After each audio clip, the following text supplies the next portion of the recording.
Ever wondered what separates the successful from the average Joe? The answer might not be what you think.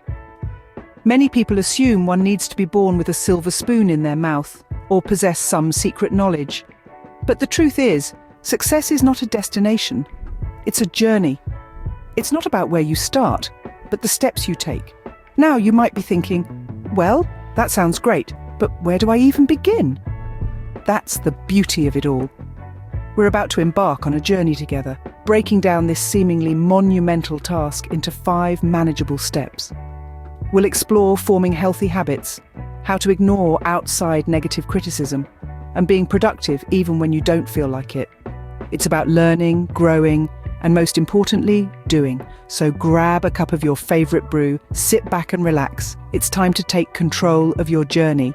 Stay tuned as we unveil the first step to transforming your life. Scene script. Step 1, believe it or not, starts with your daily habits.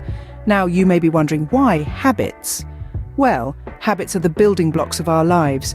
They are the small, consistent actions that we take every day.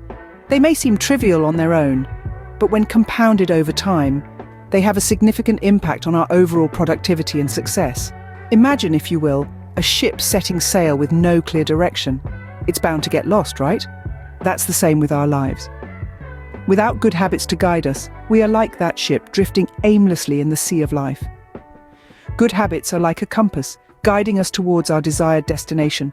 They keep us on track, help us stay focused, and most importantly, they help us move forward, even when the going gets tough. So what are some simple habits that we can start with? Firstly, let's talk about the habit of planning. Planning your day ahead of time is like setting a course for your ship. It provides you with a clear direction and helps you stay focused on your tasks. Secondly, the habit of self-care. This includes habits like eating healthy, exercising regularly, and getting enough sleep. These habits ensure that you're in the best physical and mental shape to tackle your day. Thirdly, the habit of continuous learning. This world is constantly evolving, and if we want to stay ahead, we need to be continuously learning and adapting. This could be as simple as reading a book, taking an online course, or even listening to a podcast. Finally, the habit of gratitude. It's easy to get caught up in the hustle and forget to appreciate the little things. But practicing gratitude can make us happier, more optimistic, and more resilient. So, there you have it. 4 simple habits that can set you on the path to success. But remember, forming habits takes time and consistency. It's not about perfection, it's about progress. Remember, the journey of 1,000 miles begins with a single step, or in this case, a single habit. In step 2, we tackle the ever-present critics and naysayers. Now let's get one thing straight. Criticism isn't always a bad thing. Constructive criticism can be a valuable tool for growth and self-improvement. But today, we're talking about the kind of criticism that's less constructive criticism and more demolition derby. Negative criticism, the kind that aims to tear down rather than build up, can be a major roadblock on your path to success. But remember, just like a roadblock, it's not an insurmountable obstacle. It's just a detour sign on the highway of life, making your journey a bit more scenic. Now, how do you stay focused on your goals despite the negativity? The first step is to remember your why. Why are you doing what you're doing? If your why is strong enough, the how becomes easier. Let that be your guiding light, your North Star. When the critics start chirping, remember your why and let it drown out the noise. Next, develop a thick skin. Easier said than done, right? But like any other skill, it can be learned. It's about understanding that criticism is often more about the critic than the one being criticized. When faced with negativity, remind yourself of this fact. It's not about you, it's about them. And finally, let's draw inspiration from those who've been there, done that, and got the t-shirt. Take, for example, Oprah Winfrey, who faced severe criticism and negativity on her journey to becoming a media mogul. Or the late, great Steve Jobs, who was once ousted from his own company. They didn't let criticism derail them. Instead, they used it as fuel to push harder and reach higher. Remember, dealing with negativity is a part of the journey to success.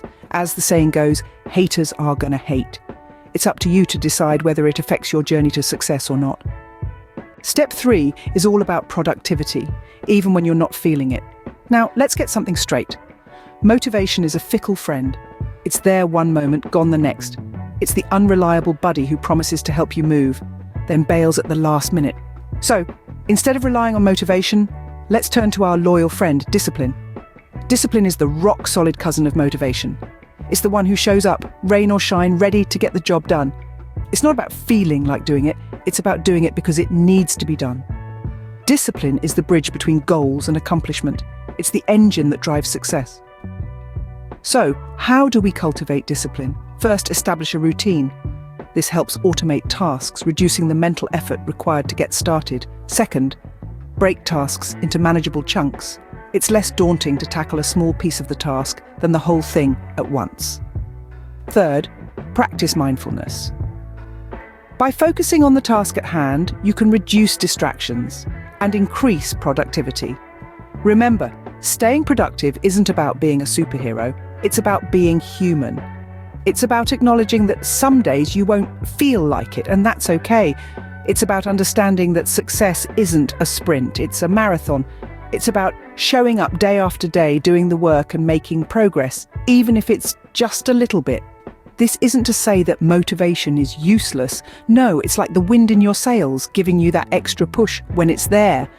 But you can't always count on the wind. Sometimes you got to row that boat yourself. And that's where discipline comes in. So don't wait for motivation to strike. Don't wait for the stars to align or for the perfect moment. There's no such thing. The perfect moment is now, and the person to make it happen is you. Productivity isn't about always feeling motivated. It's about doing what needs to be done, even when you don't feel like it. That's the real secret to success. Now, let's bring all these steps together. Imagine you're weaving a tapestry. Each thread you weave in is a separate step, a unique colour, a different texture. But it's only when you've woven all their threads together that you have a complete, beautiful tapestry. That's what we're doing here. Weaving together the threads of healthy habits, dealing with negativity, and being productive against all odds to create your success tapestry. Firstly, we talked about forming healthy habits. These are the foundational threads of your tapestry. They form the base that everything else is built upon. By creating routines that nourish your mind, body, and soul, you're setting yourself up for success. These habits could be as simple as waking up early, eating a healthy breakfast, or dedicating a few minutes each day to mindfulness. Each healthy habit is a vibrant thread added to your tapestry, making it stronger and more colourful. Next, we delved into how to deal with negative criticism. This is the contrasting thread in your tapestry, the one that adds depth and complexity. Not all criticism is bad, but it's important to know how to filter out the negativity that does not serve you. Constructive criticism can help you grow, but destructive criticism can pull you down. So learn to discern between the two. And remember, you are the weaver of your tapestry. You get to decide which threads to incorporate and which to discard. Then we tackled productivity against all odds. This is the golden thread, the one that shines even when the rest of the tapestry is in shadows. There will be days when you don't feel like doing anything. Days when the weight of the world seems to rest on your shoulders. But it's on those days that this golden thread becomes the most important. Being productive even when you don't feel like it is what separates the successful from the rest. It's what makes your tapestry shine. As we weave these threads together, we start to see the bigger picture. A tapestry of success, woven with healthy habits, resilience against negativity, and unwavering productivity. But remember, a tapestry isn't woven in a day. It takes time, patience, and consistent effort. So here's your motivational push. Start weaving your tapestry today. Start with a single thread, a single step. It might be forming a healthy habit, learning to deal with criticism, or pushing yourself to be productive even when you don't feel like it. But start, because that's the most important step. Success is not an overnight miracle. It's a journey filled with small, consistent steps. Now, equipped with these steps, you're ready to start your journey. Remember, the only thing standing between you and your success is action.